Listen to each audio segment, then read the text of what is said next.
नमस्कार। मैं विशाल सिंह गौर, ठाकुर विशाल सिंह गौर।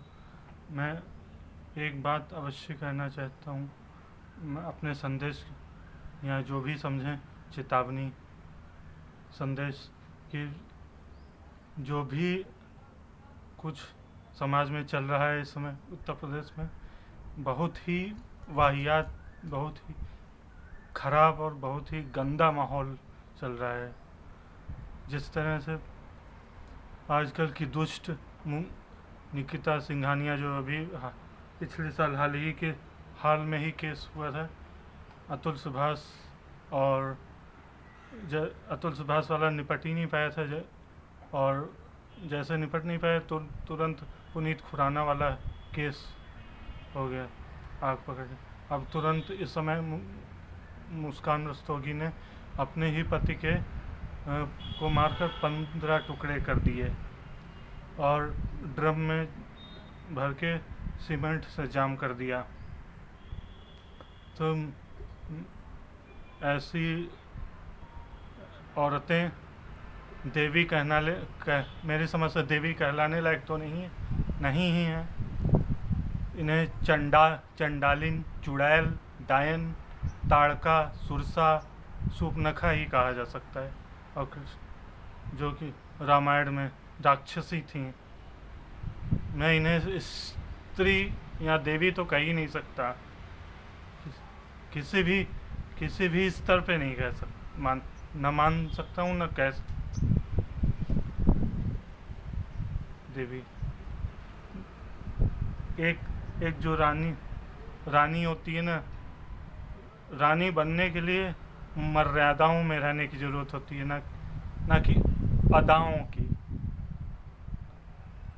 मैंने अक्सर खूबसूरत चेहरों को महफिलों में नाचते देखा है, इसलिए।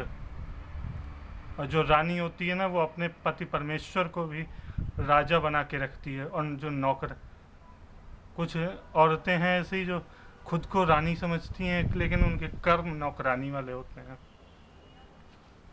नौकरानी जो रानी होती है ना, वो अपने पति परमेश्वर को राजा बना कर रखती है। और जो नौकरानी वाले कर्म होते हैं, एक से संतुष्टि नहीं मिली तो दूसरे को पकड़ लेंगी, दूसरे संतुष्टि नहीं मिली तीसरे को पकड़ लेंगी। तो ऐसी औरतों को कड़ी से कड़ी सजा दी जाए, और नहीं दी जाती है। अगर ऐसा ही माहौल रहा ना, तो मर्द बचेंगे भी नहीं। और जितना लोग दामाद, जीजा और मामा खोजते हैं ना तो पिता बचेंगे, ना दामाद बचेंगे, ना जीजा बचेंगे, ना बेटा बचेंगे, ना चाचा बचेंगे, ना भतीजे बचेंगे। फिर कर लेना शादी और कर लेना विवाह।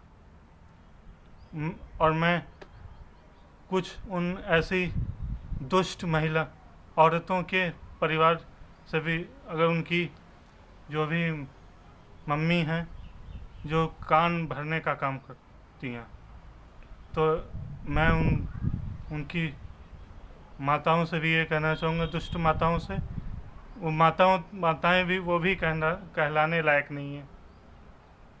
होती तो शायद कह सकता था मैं, लेकिन गुस्सा तो, क्रोध तो इन मामलों में को देख के इतना ज़्यादा भरा है कि अगर शायद कल्पना करिए कि अगर मैं देश का सबसे युवा प्रधानमंत्री होता तो देश की स्थिति ही और कुछ और होती।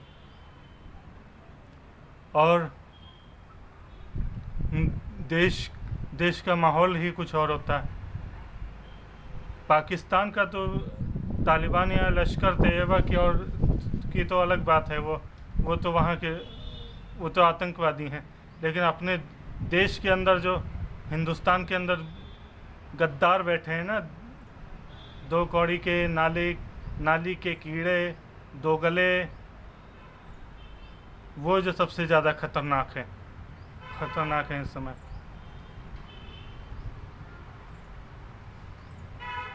अगर देश का युवा प्रधानमंत्री मैं ही होता तो जितने अवैध ये घुसपैठिए बैठे ना, सबसे पहले इनको खदेड़ के, हमेशा के लिए खदेड़ के हिंदुस्तान से बाहर करता है। और जितने ये विपक्षी नेताएं हैं, नेता लोग हैं ना, सपा के गुंडे, कांग्रेस में दो कौड़ी के नेता, कीड़े, सांसद, विधायक, इनकी भी चमड़ी उधेड़ के रखवाता। इतने सालों से राष्ट्रीय पुरुष आयोग की मांग उठ रही है, उसकी तो कोई नहीं सुन रहा है। तो अगर देश का युवा प्रधानमंत्री मैं ही होता सबसे युवा प्रधानमंत्री, तो मैं कोशिश तो ये ज़रूर करता कि राष्ट्रीय पुरुष आयोग तो अवश्य हर हाल में 100% लागू बनवा देता, ताकि उन दुष्ट, नालायक, चंडालिन, चुड़ैल औरतों पे सख्त से सख्त कार्रवाई हो के, जितनी सज़ा एक आदमी को होती है उतनी सेम सज़ा इन जैसी दुष्ट, नालायक, चंडालिन, चुड़ैल टाइप की औरतों को भी होनी देता।